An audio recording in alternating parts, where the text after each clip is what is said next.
ওবায়দুল কাদের। দেশের ঐতিহ্যবাহী রাজনৈতিক দল বাংলাদেশ আওয়ামী লীগের 20তম সাধারণ সম্পাদক তিনি দলের নবম ব্যক্তি যিনি এই দায়িত্ব পেয়েছেন।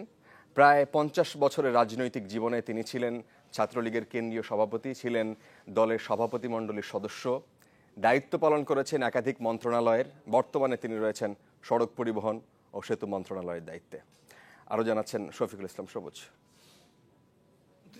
এমপি হন, ভিআইপি হন, যেই হন, তার বিরুদ্ধে সাধারণ মানুষের বিরুদ্ধে যে ব্যবস্থা নেওয়া ঠিক একই ব্যবস্থা নেওয়া হবে। রাজনীতির জন্যই রাস্তা আমি দখল মুক্ত করতে পারি না।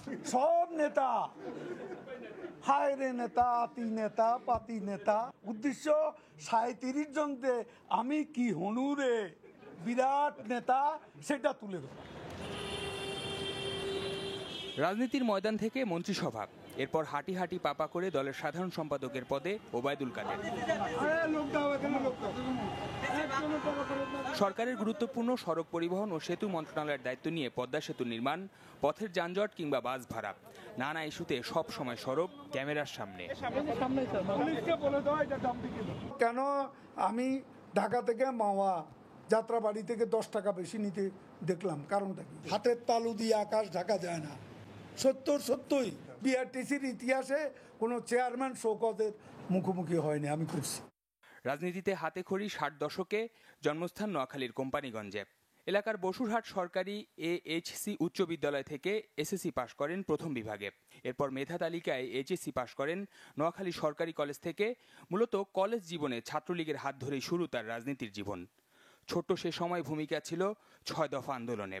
69-এর গণ অভ্যুত্থান আর 71-এ মহান মুক্তিযুদ্ধের সময় ছিলেন নোয়াখালী কোম্পানিগঞ্জ থানা মুজিব বাহিনীর অধিনায়ক। 1975 সাল থেকে টানা 2.5 বছর ছিলেন কারাগারে। সে সময় নির্বাচিত হন ছাত্রলীগের কেন্দ্রীয় সভাপতি, ছিলেন টানা 2 মেয়াদে। মাঝে দীর্ঘদিন জড়িত ছিলেন সাংবাদিকতা পেশায়। 2002 সালে যুগ্ম সাধারণ সম্পাদক পদ পান আওয়ামী লীগে। 11 সেনা সমর্থিত সরকারের আমলে 17 মাস ছিলেন কারাগারে। পরে 2009 সালে হন দলের প্রেসিডিয়াম সদস্য।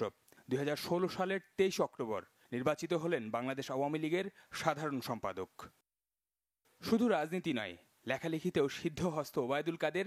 এ পর্যন্ত বেরিয়েছে তার 8টি বই। 64 বছর বয়স্ক এই রাজনীতিকের স্ত্রী ইসরাতুন্নেসা কাদের পেশায় একজন আইনজীবী। শফিকুল ইসলাম সবুজ, চ্যানেল 24, ঢাকা।